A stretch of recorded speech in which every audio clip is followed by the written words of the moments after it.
When I'm traveling, I've never been bumped from a flight before. Ooh, knock on wood. Oh, that's good.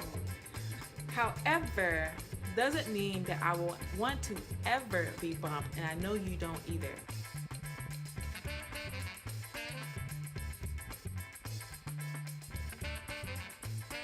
Hey, it's Adriana, the Travelpreneur, and I wanted to use this video, as more of a brain dump, more than anything because I'm disturbed by the video I've seen with Dr. David Dow on the United flight this past Sunday.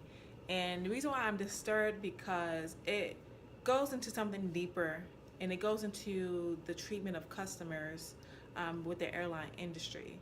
And because we're paying customers, no one should ever be treated like Dr. David Dow, or even Rhima Coleman, for example. You can find out more information by Googling her name. Her name will be in the description below. But also, it gives us an opportunity, a window to kind of add our voice to the conversation. Because we are paying customers, why shouldn't we have a say on how we should be treated? And I think that goes for any business that runs off of consumers. And particularly for the airline industry, I've been on a number of flights, and it differs between airlines. It differs between where I'm going, the customer service I'm given. And so I think there needs to be some sort of consistency across the board, and it's especially when it comes to these bumping policies. And although we enter into a contract with these airlines, the fine print, as they say, read it, should be more apparent than anything. So my first thought is, so if we're talking about bumping policies, the involuntary or voluntary, I think more so is the involuntary that has seen negative light these past few days. And I'm thinking, let's say, for example, and please excuse any gibberish or some pauses because this is a brain dump for me. Let's say a flight has 100 seats that they want to fill.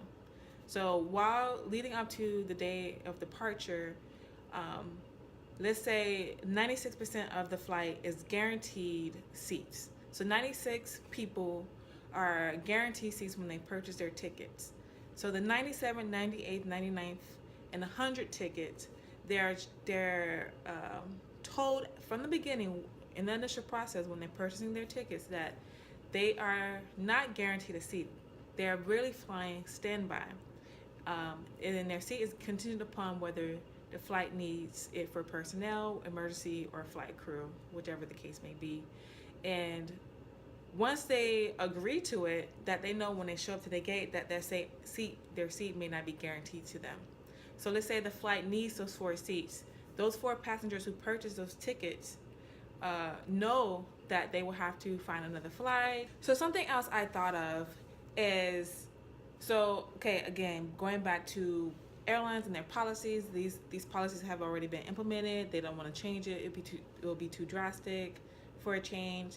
So let's say they want to maintain the overbooking policies.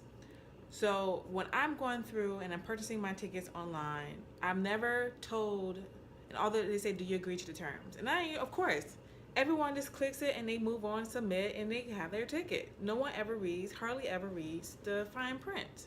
Why is that? Because, we take our chances and we'll see what happens on the day of our flight. But I think it needs to be more apparent what those policies are.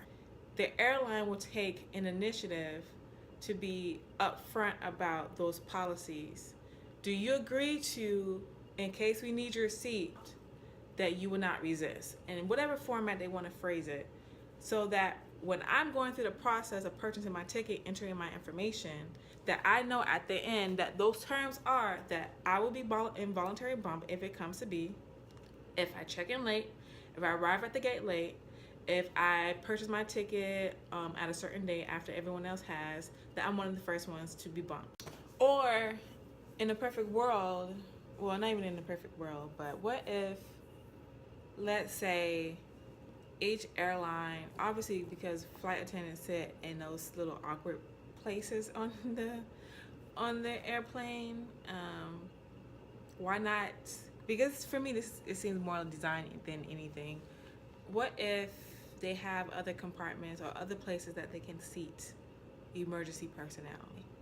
So I'm just thinking of other ways that they can redesign seats that would be in code, in regulation, for these emergency people. And I'm just thinking more of the personnel that works for the airline more than just trying to get 4 more paying customers on the flight. So I just want to hear your thoughts on what strategies that you thought of or things that you think will be helpful in terms of improving or implementing a new policy for the airline industry when it comes to bumping. So let's get social, do some good, and let's travel.